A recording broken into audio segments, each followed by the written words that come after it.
ಸಮಾನತೆ ಇಲ್ಲದೆ ಇರ್ತಕ್ಕಂಥ, ಅಸಮಾನತೆ ಇರ್ತಕ್ಕಂಥ ಸಮಾಜಕ್ಕೆ ಕಾಲಿಡ್ತಾ ಇದ್ದೀವಿ. ಎಲ್ಲಿವರೆಗೆ ಈ ಅಸಮಾನತೆಯನ್ನ ತೊಡೆದಾಕದಿಲ್ವೋ ಅಲ್ಲಿವರೆಗೆ ದೇಶಕ್ಕೆ ಸಮಾನತೆ ಬರಲಿಕ್ಕೆ ಸಾಧ್ಯ ಇಲ್ಲ.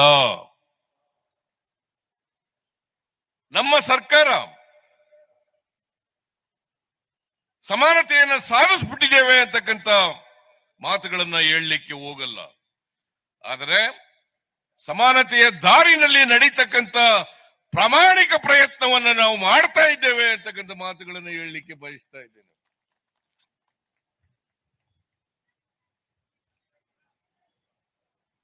ಇವತ್ತು ನಾನು ಹಿಂದೆ ಮುಖ್ಯಮಂತ್ರಿ ಆಗಿರುವಾಗ ನಮ್ಮ ಸರ್ಕಾರ ಅನೇಕ ಕಾರ್ಯಕ್ರಮಗಳನ್ನ ಬಡವರಿಗೆ, ದಲಿತರಿಗೆ, ಹಿಂದುಳಿದವರಿಗೆ, ಅಲ್ಪಸಂಖ್ಯಾತರಿಗೆ, ಈ ದೇಶದ ಎಲ್ಲ ಜಾತಿ ಬಡವರಿಗೆ, ಎಲ್ಲ ಧರ್ಮದ ಬಡವರಿಗೆ ನ್ಯಾಯ ಕೊಡ್ತಕ್ಕಂಥ ಪ್ರಾಮಾಣಿಕ ಪ್ರಯತ್ನವನ್ನ ಮಾಡಿದ್ದೀವಿ. ಮತ್ತೆ ಈ ಬಾರಿ ಅಧಿಕಾರಕ್ಕೆ ಬಂದ ಮೇಲೆ 5 ಗ್ಯಾರಂಟಿಗಳನ್ನ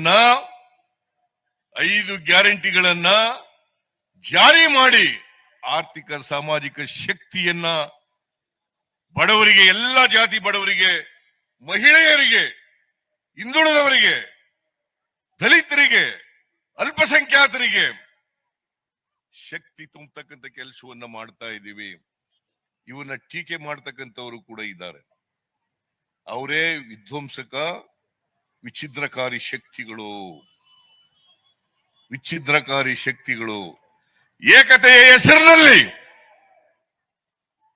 ಏಕತೆಯ ಹೆಸರಿನಲ್ಲಿ ಸಮಾಜವನ್ನ ಒಡೆಯತಕ್ಕಂಥ ಪ್ರಯತ್ನವನ್ನ ಮಾಡ್ತಾ ಇದ್ದಾರೆ. ಇದ್ರ ಬಗ್ಗೆ ನಾವು ಎಚ್ಚರಿಕೆಯಿಂದ ಇರಬೇಕು. ಯಾವುದೇ ಕಾರಣಕ್ಕೆ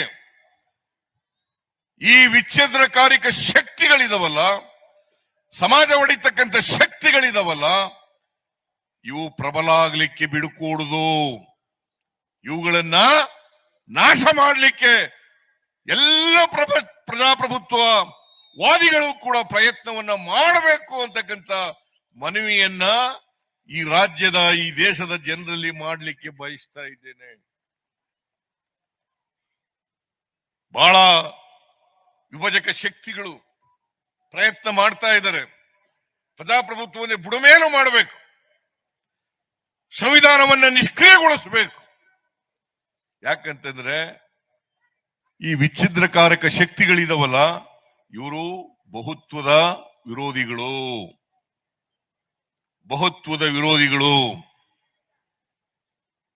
ಸಾಮಾಜಿಕ ನ್ಯಾಯದ ವಿರೋಧಿಗಳು, ಸಮಾನತೆಯ ವಿರೋಧಿಗಳು.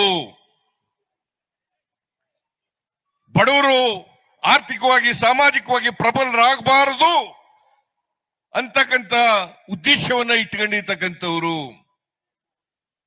ಸ್ವಾತಂತ್ರ್ಯ ಹೋರಾಟಗಾರರು. ಬ್ರಿಟಿಷ್ನವರ ದಾಸ್ಯದಿಂದ ನಾವು ಬಿಡುಗಡೆ ಆಗಿದ್ದೇವೆ.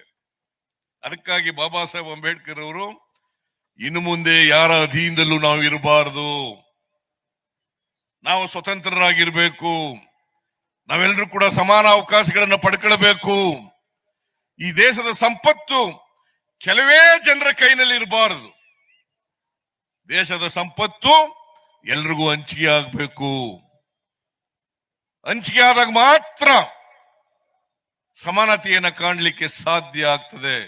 ಯಾಕಂದ್ರೆ ಬಾಬಾ ಸಾಹೇಬ್ ಅಂಬೇಡ್ಕರ್ ಅವರು, ಬುದ್ಧ, ಬಸವ ಅವರೆಲ್ಲರೂ ಕೂಡ ಸಮಾಜದ ಕನಸನ್ನ ಕಂಡಿದ್ರು. ಪ್ರತಿಯೊಬ್ರು ಕೂಡ ಸಮಾಜ ಆಗ್ಬೇಕು. ಅದಕ್ಕೋಸ್ಕರನೇ ಮಹಿಳೆಯರಿಗೆ ಶಕ್ತಿ ತುಂಬಬೇಕು.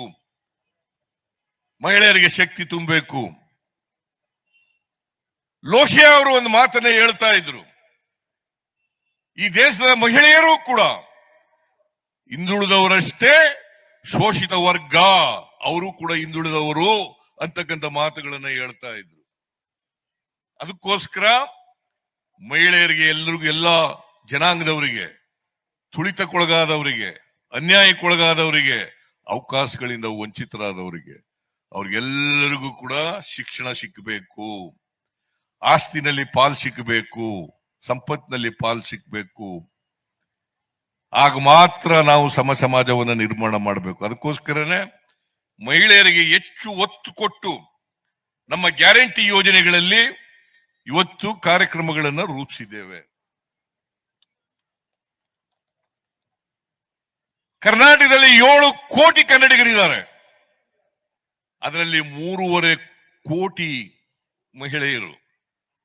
3.5 ಕೋಟಿ ಮಹಿಳೆಯರು ಪ್ರತಿನಿತ್ಯ ಸರ್ಕಾರಿ ಬಸ್ಸುಗಳಲ್ಲಿ ಫ್ರೀಯಾಗಿ ಪ್ರಯಾಣ ಮಾಡತಕ್ಕಂಥ ವ್ಯವಸ್ಥೆಯನ್ನು ಮಾಡಿದ್ದೇವೆ. ಜೂನ್ 11, 2023 ಜಾರಿ ಕೊಟ್ಟ ಇದನ್ನ ಇಲ್ಲಿವರೆಗೆ ಸುಮಾರು 2,87,00,000 ಮಹಿಳೆಯರು ಫ್ರೀಯಾಗಿ ಪ್ರಯಾಣ ಮಾಡಿದ್ದಾರೆ. 2,87,00,000 ಜನ. ಇನ್ನೇನು ಹತ್ತತ್ರ 3 ಕೋಟಿ ಆಗ್ತಾ ಇದೆ. ಸಾರಿ 300 ಕೋಟಿ, 287 ಕೋಟಿ. ನಾನು 287 ಕೋಟಿ, 287 ಕೋಟಿ ಮಹಿಳೆಯರು ಫ್ರೀಯಾಗಿ ಪ್ರಯಾಣ ಮಾಡ್ತಾ ಇದ್ದಾರೆ. ಧಾರ್ಮಿಕ ಸ್ಥಳಗಳಿಗೆ ಹೋಗ್ತಾರೆ, ಪ್ರೇಕ್ಷಣೀಯ ಸ್ಥಳಗಳಿಗೆ ಹೋಗ್ತಾರೆ, ಮತ್ತೆ ಎಲ್ಲ ಜಾಗಗಳಿಗೂ ಕೂಡ ಇವತ್ತು ಹೋಗ್ಲಿಕ್ಕೆ ಕಾರ್ಮಿಕ ಮಹಿಳೆಯರು ಎಲ್ರಿಗೂ ಕೂಡ ಅವಕಾಶ ಸಿಗ್ತಕ್ಕಂಥ ವ್ಯವಸ್ಥೆ ಆಗ್ತದೆ. ಸರ್ಕಾರಿ ಕೆಲಸದಲ್ಲಿ ಇರ್ತಕ್ಕಂಥ ಮಹಿಳೆಯರು ಎಲ್ಲರಿಗೂ ಕೂಡ ಇವತ್ತು ಇದರಲ್ಲಿ ಯಾವುದೇ ತಾರತಮ್ಯ ಇಲ್ಲ.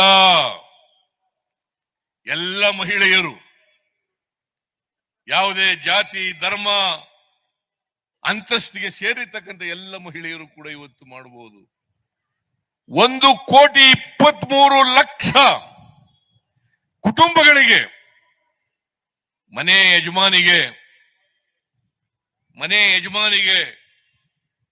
ತಿಂಗಳಿಗೆ 2,000 ರೂಪಾಯಿ ಕೊಡ್ತಕ್ಕಂಥ ತೀರ್ಮಾನವನ್ನು ಮಾಡಿದ್ದೇವೆ.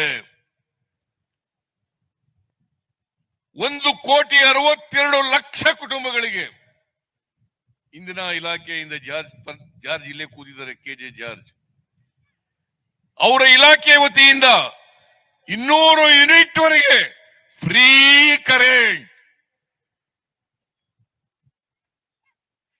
ಕರೆಂಟ್, ಅನ್ನಭಾಗ್ಯ ಕಾರ್ಯಕ್ರಮ 55 kg ಉಚಿತವಾಗಿ ಕೊಡ್ತಾ ಇದ್ದು. ಇದನ್ನ ಮನಮೋಹನ್ ಸಿಂಗ್ ಅವರು ಫುಡ್ ಸೆಕ್ಯೂರಿಟಿ ಆಕ್ಟ್ ನಲ್ಲಿ ಜಾರಿಗೆ ತಗೊಬಂದದ್ದು. ಈಗ ಬಿಜೆಪಿಯವರು ಹೇಳ್ತಾರೆ ನಮ್ಮ ಸರ್ಕಾರ ಮಾಡಿರೋದು, ನಮ್ಮ ಸರ್ಕಾರ ಕೇಂದ್ರದಿಂದ ಬರ್ತಕ್ಕಂಥ. ಕೇಂದ್ರಕ್ಕೆ ತೆರಿಗೆ ಕೊಡೋರು ಯಾರಪ್ಪ? ಕೇಂದ್ರಕ್ಕೆ ಯಾರು ತೆರಿಗೆ ಕೊಡೋರು? ಏನ್ ಅವರೇ ಪ್ರಿಂಟ್ ಮಾಡ್ಕೊತಾರ ನೋಟನ್ನ? ನಾವಲ್ಲ ತೆರಿಗೆ ಕೊಡೋದು, ನಮ್ ದುಡ್ಡಲ್ಲ ಅದು. ಕೇಂದ್ರದ ಸರ್ಕಾರದ ದುಡ್ಡು, ಕರ್ನಾಟಕದ ದುಡ್ಡು, ಎಲ್ಲ ರಾಜ್ಯಗಳ ದುಡ್ಡು, 143 ಕೋಟಿ ಜನರ ದುಡ್ಡು. ನರೇಂದ್ರ ಮೋದಿ ಅವ್ರದ್ದಲ್ಲ, ನಡ್ಡಾ ಅವ್ರದ್ದಲ್ಲ. ಇದು ತಿಳ್ಕೋಬೇಕಾಗ್ತದೆ. ಹಾಗಾದ್ರೆ ಬಿಜೆಪಿ ಅಧಿಕಾರದಲ್ಲಿರ್ತಕ್ಕಂಥ ರಾಜ್ಯಗಳಲ್ಲಿ ಯಾಕೆ ಕೊಟ್ಟಿಲ್ಲ? ಫ್ರೀಯಾಗಿ ಯಾಕೆ ಕೊಡ್ತಾ ಇಲ್ಲ? ಇದನ್ನ ಅರ್ಥ ಮಾಡ್ಕೋಬೇಕಾಗ್ತದೆ. SCP TSP ಕಾಯ್ದೆಯನ್ನ ಮಾಡಿ ಪರಿಶಿಷ್ಟ ಜಾತಿ ಪರಿಶಿಷ್ಟ ವರ್ಗದವರ ಜನಸಂಖ್ಯೆಗೆ ಅನುಗುಣವಾಗಿ ಅಭಿವೃದ್ಧಿ ಹಣದಲ್ಲಿ ಖರ್ಚು ಮಾಡಬೇಕು ಅಂತೇಳಿ ಕಾನೂನನ್ನ ಮಾಡಿದ್ದೇವೆ. ಕರ್ನಾಟಕದ ಇತಿಹಾಸದಲ್ಲಿ ಮೊದಲನೇ ಬಾರಿಗೆ ಕಾನೂನನ್ನು ಮಾಡಿದ್ದೇವೆ. ಹೇಳ್ತಾರೆ ಕೆಲವರು, ಡಿವೇಟ್ ಮಾಡ್ಬಿಟ್ಟಿದ್ದೀರಿ ಹಣನ. ಆಯ್ತಪ್ಪ, ನೀವು ಡಿವೇಟ್ ಮಾಡಿದೀವಿ ಅಂತ ಹೇಳಕ ಇರೋದು. ಬಿಜೆಪಿ ಅಧಿಕಾರದಲ್ಲಿರ್ತಕ್ಕಂಥ ರಾಜ್ಯಗಳಲ್ಲಿ ಮಾಡಿಸಿ, ಕೇಂದ್ರದಲ್ಲಿ ಮಾಡಿಸಿ. 48 ಲಕ್ಷ ಕೋಟಿ ಕೇಂದ್ರ ಸರ್ಕಾರದ ಬಜೆಟ್, ಅದರಲ್ಲಿ ಬರೀ 60,000 ಕೋಟಿ ಮಾತ್ರ ಪರಿಶಿಷ್ಟ ಜಾತಿ ಪರಿಶಿಷ್ಟ ವರ್ಗದವರಿಗೆ. 24.1% ಪರಿಶಿಷ್ಟ ಜಾತಿ ಪರಿಶಿಷ್ಟ ವರ್ಗದವರು ಇದ್ದಾರೆ. ಅದರ ಪ್ರಕಾರ ಎಷ್ಟು ದುಡ್ಡು ಬರಬೇಕಾಗಿತ್ತು ಕೇಂದ್ರದಿಂದ? ಸಿದ್ದರಾಮಯ್ಯನವರು ಮಹದೇವಪ್ಪನವರು ಡಿವಿಯೇಟ್ ಮಾಡ್ಬಿಟ್ಟಿದ್ದಾರೆ. ಆಯ್ತಪ್ಪ, ನಾವು ಈ ಕಾನೂನು ತಂದು 24.1% ಕೊಡ್ಲಿಕ್ಕೆ ಮಾಡಿದೀವಿ. ನೀವೇನ್ ಮಾಡಿದ್ದೀರಿ? ನೀವು ಬೇರೆ ರಾಜ್ಯಗಳಲ್ಲಿ ಮಾಡಿಸಿ, ಬಿಜೆಪಿ ಅಧಿಕಾರದಲ್ಲಿರೋ ರಾಜ್ಯಗಳಲ್ಲಿ ಮಾಡಿಸಿ, ಕೇಂದ್ರ ಸರ್ಕಾರದಲ್ಲಿ ಮಾಡಿಸಿ, ಟೀಕೆ ಮಾಡಕ್ಕೆ ನೀವಿರೋದು. ತಪ್ಪಾಗಿದ್ರೆ ಸರಿಪಡಿಸ್ಕೊಳ್ಳೋಣ. ಆದ್ರೆ ಈ ಶಕ್ತಿಗಳಿದಾವಲ್ಲ, ಬಿಜೆಪಿ ಶಕ್ತಿಗಳು, ಇವರು ಎಲ್ಲರೂ ಕೂಡ ಬಡವರ ವಿರೋಧಿಗಳು, ಕೆಳವರ್ಗದವರ ವಿರೋಧಿಗಳು, ದಲಿತರ ವಿರೋಧಿಗಳು, ಸಾಮಾಜಿಕ ನ್ಯಾಯಕ್ಕೆ ವಿರೋಧಿಗಳು. ಅದಕ್ಕೋಸ್ಕರ ಇಡೀ ಪ್ರಜಾಪ್ರಭುತ್ವವನ್ನೇ ಬುಡಮೇಲು ಮಾಡಿ ಅವರು ಏಕತೆಯ ಹೆಸರಿನಲ್ಲಿ ಬಹುತ್ವವನ್ನು ಹಾಳು ಮಾಡಬೇಕು ಅಂತ ಹೊರಟಿದ್ದಾರೆ. ಇಂಥ ವಿಚ್ಛಿದ್ರಕಾರಿಕ ಶಕ್ತಿಗಳನ್ನ ಬೆಳೆಯಲಿಕ್ಕೆ ಬಿಡಕೂಡದು. ಬಿಟ್ರೆ ದೇಶ ನಾಶ ಆಗ್ತದೆ, ರಾಜ್ಯ ನಾಶ ಆಗ್ತದೆ ಅಂತ ತಿಳ್ಕೋಬೇಕಾಗ್ತದೆ. ನಮ್ಮೆಲ್ಲರ ಜವಾಬ್ದಾರಿ, ನಮ್ಮ ಕರ್ತವ್ಯ, ಪ್ರತಿಯೊಬ್ಬರ ಕರ್ತವ್ಯ ಸಂವಿಧಾನವನ್ನ ರಕ್ಷಣೆ ಮಾಡಬೇಕು, ಪ್ರಜಾಪ್ರಭುತ್ವವನ್ನು ಉಳಿಸ್ಕೊಳ್ಬೇಕು. ಎಷ್ಟೇ ಕಷ್ಟ ಆದ್ರೂ ಕೂಡ ಪ್ರಜಾಪ್ರಭುತ್ವ ನಮ್ಮ ಧ್ಯೇಯ ಆಗ್ಬೇಕು, ಪ್ರಜಾಪ್ರಭುತ್ವ ನಮ್ಮ ಉಸಿರಾಗ್ಬೇಕು. ಇದನ್ನ ಉಳಿಸ್ಕೊಳ್ತಕ್ಕಂಥ ಪ್ರಯತ್ನವನ್ನ ಮಾಡೋಣ. ಅದಕ್ಕೋಸ್ಕರ ಕರ್ನಾಟಕ ಸರ್ಕಾರ ಈ ದಿನವನ್ನ ಮಹದೇವಪ್ಪನವರ ನೇತೃತ್ವದಲ್ಲಿ ಇಡೀ ರಾಜ್ಯದಲ್ಲಿ ಸುಮಾರು 2500 ಕಿಲೋಮೀಟರ್ 20 ಲಕ್ಷಕ್ಕೂ ಹೆಚ್ಚು ಜನ ಇವತ್ತು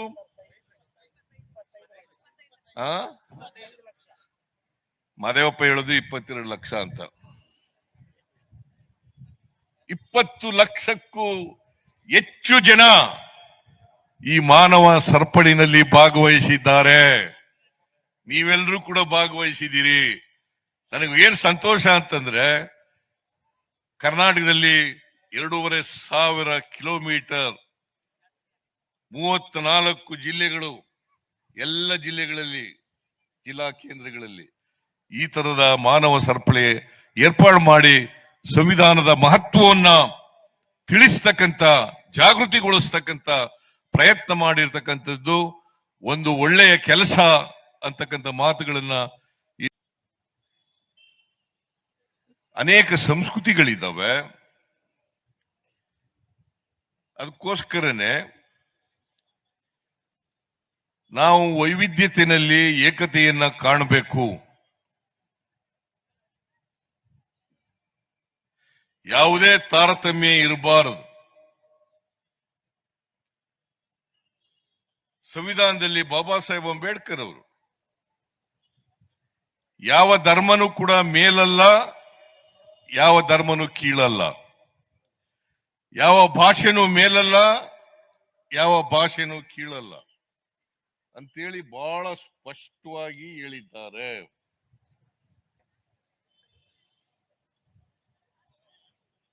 ಇದನ್ನ ನಾವು ಸ್ವಾತಂತ್ರ್ಯ ಬಂಧನದಿಂದ ಬಹಳ ಕಟ್ಟುನಿಟ್ಟಾಗಿ ಪಾಲನೆ ಮಾಡ್ಕೊಂತ ಬರ್ತಿದ್ದೇವೆ. ಭಾರತದ ಇತಿಹಾಸವನ್ನು ನೋಡಿದಾಗ ಬುದ್ಧ, ಬಸವ ಅವ್ರ ಕಾಲದಲ್ಲೇ ಸಂಸದೀಯ ವ್ಯವಸ್ಥೆ ಇತ್ತು, ಪ್ರಜಾಪ್ರಭುತ್ವದ ವ್ಯವಸ್ಥೆ ಇತ್ತು ಅಂತಕ್ಕಂಥದನ್ನು ನೋಡ್ಲಿಕ್ಕೆ ಸಾಧ್ಯ ಆಗ್ತದೆ.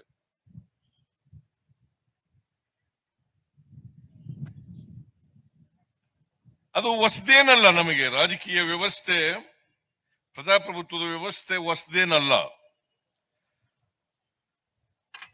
12ನೇ ಶತಮಾನದಲ್ಲೇ ಬಸವಾದಿ ಶರಣರು ಅನುಭವ ಮಂಟಪವನ್ನ ಮಾಡಿ ಸಂಸದೀಯ ವ್ಯವಸ್ಥೆಯನ್ನ ಅವತ್ತೇ ಅನುಸರಿಸತಕ್ಕಂಥ ಪ್ರಯತ್ನವನ್ನ ಮಾಡಿದ್ರು. ನಮ್ಮ ರಾಜ್ಯದಲ್ಲಿ, ದೇಶದಲ್ಲಿ ಪ್ರಜಾಪ್ರಭುತ್ವ ವ್ಯವಸ್ಥೆಯನ್ನು ನಾವು ನೋಡ್ಲಿಕ್ಕೆ ಅನುಭವ ಮಂಟಪ ಸಾಕು ಅಂತಕ್ಕಂಥದನ್ನ ನಾವೆಲ್ಲರೂ ಕೂಡ ಇತಿಹಾಸದಿಂದ ತಿಳ್ಕೊಳ್ಳಿಕ್ಕೆ ಸಾಧ್ಯ ಆಗ್ತದೆ. ಈ ದೇಶಕ್ಕೆ ಸ್ವಾತಂತ್ರ್ಯವನ್ನ ಗಾಂಧೀಜಿಯವರ ನಾಯಕತ್ವದಲ್ಲಿ ನೆಹರೂರವರು, ವಲ್ಲಭಾಯ್ ಪಟೇಲ್ರು, ಆಜಾದ್ ಅವರು, ಬಾಬಾ ಸಾಹೇಬ್ ಅಂಬೇಡ್ಕರ್ ಅವರು, ಹೀಗೆ ಅನೇಕ ಜನ ಅವರ ನಾಯಕತ್ವದಲ್ಲಿ ನಮ್ಮ ದೇಶಕ್ಕೆ ಸ್ವಾತಂತ್ರ್ಯ ಬಂದಿದೆ. ಸ್ವಾತಂತ್ರ್ಯ ಬಂದ ಮೇಲೆ ಸಂವಿಧಾನವನ್ನ ರಚನೆ ಮಾಡ್ಕೊಂಡಿದೀವಿ. ಒಂದು ಮಾತನ್ನ ಈ ಸಂದರ್ಭದಲ್ಲಿ ಹೇಳಲಿಕ್ಕೆ ಬಯಸ್ತಾ ಇದ್ದೇನೆ. 1949 ನವೆಂಬರ್ 25ನೇ ತಾರೀಕು ಸಂವಿಧಾನ ರಚನಾ ಸಭೆಯಲ್ಲಿ ಬಾಬಾ ಸಾಹೇಬ್ ಅಂಬೇಡ್ಕರ್ ಅವರು ಒಂದು ಭಾಷಣವನ್ನ ಮಾಡಿದ್ದಾರೆ. ಆ ಭಾಷಣದ ಮುಖ್ಯ ಅಂಶ ಏನಪ್ಪಾ ಅಂತಂದ್ರೆ, ನಮಗೆ ರಾಜಕೀಯ ಪ್ರಜಾಪ್ರಭುತ್ವ ಸಿಕ್ಕಿದೆ ಅಂತೇಳಿ ನಾವು ಸಮಾಧಾನ ಪಟ್ಕೊಳ್ಳಲಿಕ್ಕೆ ಸಾಧ್ಯ ಇಲ್ಲ. ರಾಜಕೀಯ ಪ್ರಜಾಪ್ರಭುತ್ವ ಯಶಸ್ವಿ ಆಗ್ಬೇಕಾದ್ರೆ, ಸ್ವಾತಂತ್ರ್ಯ ಯಶಸ್ವಿ ಆಗ್ಬೇಕಾದ್ರೆ ಆರ್ಥಿಕ ಪ್ರಜಾಪ್ರಭುತ್ವ, ಸಾಮಾಜಿಕ ಪ್ರಜಾಪ್ರಭುತ್ವ ಎಲ್ಲರಿಗೂ ಸಿಕ್ಕಿದಾಗ ಮಾತ್ರ ಸಾಧ್ಯ ಆಗ್ತದೆ. ಇದನ್ನು ಎಲ್ಲರೂ ಕೂಡ ಅರ್ಥ ಮಾಡ್ಕೋಬೇಕಾಗ್ತದೆ. ಸಮಾಜದಲ್ಲಿ ಶ್ರೀಮಂತರು, ಬಡವರು, ಮೇಲ್ಜಾತಿ, ಕೆಳಜಾತಿ ಅಂತಕ್ಕಂಥ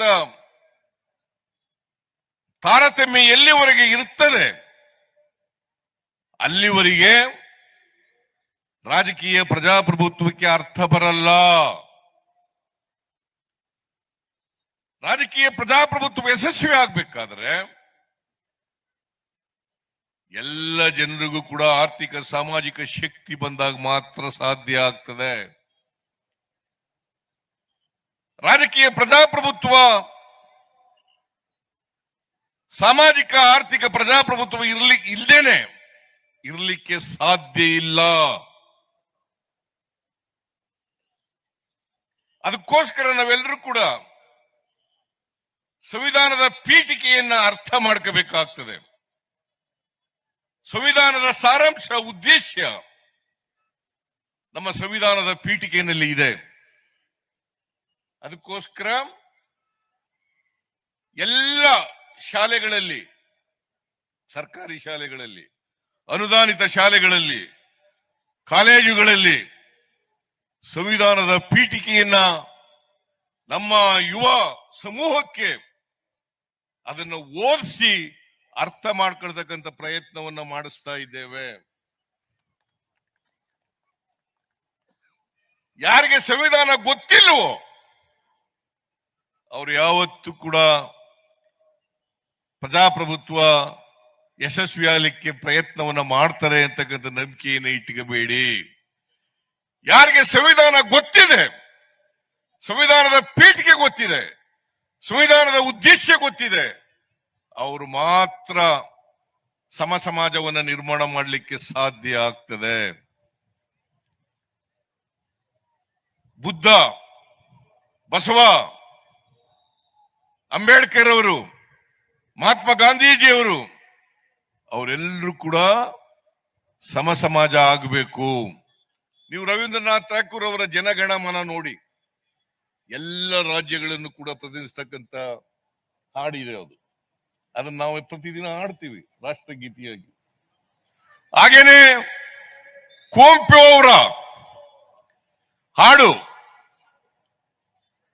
ಅದನ್ನ ನಾವು ಹಾಡ್ತೀವಿ. ಸರ್ವ ಜನಾಂಗದ ಶಾಂತಿಯ ತೋಟ ಆಗ್ಬೇಕು ಈ ನಾಡು, ಸರ್ವ ಜನಾಂಗದ ಶಾಂತಿಯ ತೋಟ ಆಗ್ಬೇಕು, ಯಾವುದೇ ತಾರತಮ್ಯ ಇರಬಾರದು, ಆರ್ಥಿಕ ತಾರತಮ್ಯ ಇರಬಾರದು, ಸಾಮಾಜಿಕ ತಾರತಮ್ಯ ಇರಬಾರದು, ರಾಜಕೀಯ ತಾರತಮ್ಯ ಇರಬಾರದು. ಅದಕ್ಕೆ ಬಾಬಾ ಸಾಹೇಬ್ ಅಂಬೇಡ್ಕರ್ ಅವರು ಸಂವಿಧಾನದಲ್ಲಿ ಸ್ವಾತಂತ್ರ್ಯ, ಸಮಾನತೆ, ಭ್ರಾತೃತ್ವ, ಸ್ವಾತಂತ್ರ್ಯ, ಸಮಾನತೆ, ಭ್ರಾತೃತ್ವ ಇದನ್ನ ಒತ್ತಿ ಒತ್ತಿ ಹೇಳಿದ್ದಾರೆ. ಇದನ್ನ ನಾವು ಅರ್ಥ ಮಾಡ್ಕೊಂಡ್ರೆ ಸಾಕು. ಪ್ರಜಾಪ್ರಭುತ್ವದಲ್ಲಿ ನಾವೆಲ್ಲರೂ ಕೂಡ ಸಮಾನರು. ಅದಕ್ಕೋಸ್ಕರನೇ ಪ್ರಜಾಪ್ರಭುತ್ವ ವ್ಯವಸ್ಥೆಯಲ್ಲಿ ರಾಷ್ಟ್ರಪತಿಗೂ ಒಂದೇ ಓಟು, ಇಲ್ಲಿ ಕೂತಿರ್ತಕ್ಕಂಥ ಸಫಾಯಿ ಕರ್ಮಚಾರಿ ಹೆಣ್ಮಗಳಿಗೂ ಕೂಡ ಒಂದೇ ಓಟು.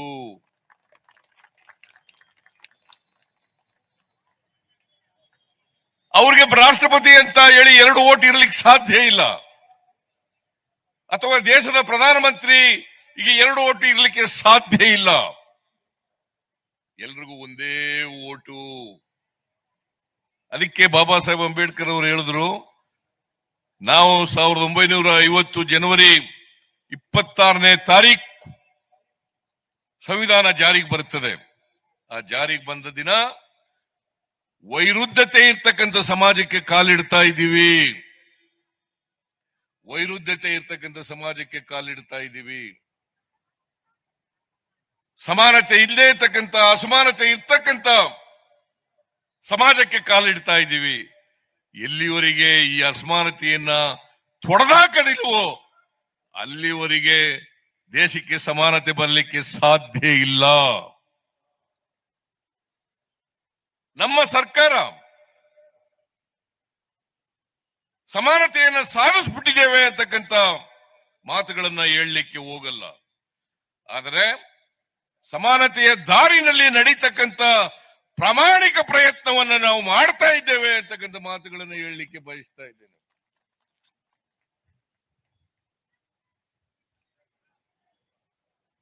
ಇವತ್ತು ನಾನು ಹಿಂದೆ ಮುಖ್ಯಮಂತ್ರಿ ಆಗಿರುವಾಗ ನಮ್ಮ ಸರ್ಕಾರ ಅನೇಕ ಕಾರ್ಯಕ್ರಮಗಳನ್ನ ಬಡವರಿಗೆ, ದಲಿತರಿಗೆ, ಹಿಂದುಳಿದವರಿಗೆ, ಅಲ್ಪಸಂಖ್ಯಾತರಿಗೆ, ಈ ದೇಶದ ಎಲ್ಲ ಜಾತಿ ಬಡವರಿಗೆ, ಎಲ್ಲ ಧರ್ಮದ ಬಡವರಿಗೆ ನ್ಯಾಯ ಕೊಡ್ತಕ್ಕಂಥ ಪ್ರಾಮಾಣಿಕ ಪ್ರಯತ್ನವನ್ನು ಮಾಡಿದ್ದೀವಿ. ಮತ್ತೆ ಈ ಬಾರಿ ಅಧಿಕಾರಕ್ಕೆ ಬಂದ ಮೇಲೆ 5 ಗ್ಯಾರಂಟಿಗಳನ್ನ ಜಾರಿ ಮಾಡಿ ಆರ್ಥಿಕ ಸಾಮಾಜಿಕ ಶಕ್ತಿಯನ್ನ ಬಡವರಿಗೆ, ಎಲ್ಲ ಜಾತಿ ಬಡವರಿಗೆ, ಮಹಿಳೆಯರಿಗೆ, ಹಿಂದುಳಿದವರಿಗೆ, ದಲಿತರಿಗೆ, ಅಲ್ಪಸಂಖ್ಯಾತರಿಗೆ ಶಕ್ತಿ ತುಂಬತಕ್ಕಂಥ ಕೆಲಸವನ್ನ ಮಾಡ್ತಾ ಇದ್ದೀವಿ. ಇವನ್ನ ಟೀಕೆ ಮಾಡ್ತಕ್ಕಂಥವರು ಕೂಡ ಇದ್ದಾರೆ. ಅವರೇ ವಿಧ್ವಂಸಕ, ವಿಚ್ಛಿದ್ರಕಾರಿ ಶಕ್ತಿಗಳು. ಏಕತೆಯ ಹೆಸರಿನಲ್ಲಿ ಸಮಾಜವನ್ನ ಒಡೆಯತಕ್ಕಂಥ ಪ್ರಯತ್ನವನ್ನ ಮಾಡ್ತಾ ಇದ್ದಾರೆ. ಇದ್ರ ಬಗ್ಗೆ ನಾವು ಎಚ್ಚರಿಕೆಯಿಂದ ಇರಬೇಕು. ಯಾವುದೇ ಕಾರಣಕ್ಕೆ ಈ ವಿಚ್ಛೇದನಕಾರಿಕ ಶಕ್ತಿಗಳಿದಾವಲ್ಲ, ಸಮಾಜ ಒಡೆಯತಕ್ಕಂಥ ಶಕ್ತಿಗಳಿದಾವಲ್ಲ, ಇವು ಪ್ರಬಲ ಆಗ್ಲಿಕ್ಕೆ ಬಿಡುಕೂಡುದು. ಇವುಗಳನ್ನ ನಾಶ ಮಾಡಲಿಕ್ಕೆ ಎಲ್ಲ ಪ್ರಜಾಪ್ರಭುತ್ವ ವಾದಿಗಳು ಕೂಡ ಪ್ರಯತ್ನವನ್ನ ಮಾಡಬೇಕು ಅಂತಕ್ಕಂಥ ಮನವಿಯನ್ನ ಈ ರಾಜ್ಯದ, ಈ ದೇಶದ ಜನರಲ್ಲಿ ಮಾಡಲಿಕ್ಕೆ ಬಯಸ್ತಾ ಇದ್ದೇನೆ. ಬಹಳ ವಿಭಜಕ ಶಕ್ತಿಗಳು ಪ್ರಯತ್ನ ಮಾಡ್ತಾ ಇದ್ದಾರೆ. ಪ್ರಜಾಪ್ರಭುತ್ವವನ್ನು ಬುಡಮೇಲು ಮಾಡಬೇಕು, ಸಂವಿಧಾನವನ್ನ ನಿಷ್ಕ್ರಿಯಗೊಳಿಸಬೇಕು. ಯಾಕಂತಂದ್ರೆ ಈ ವಿಚ್ಛಿದ್ರಕಾರಕ ಶಕ್ತಿಗಳಿದಾವಲ್ಲ, ಇವರು ಬಹುತ್ವದ ವಿರೋಧಿಗಳು,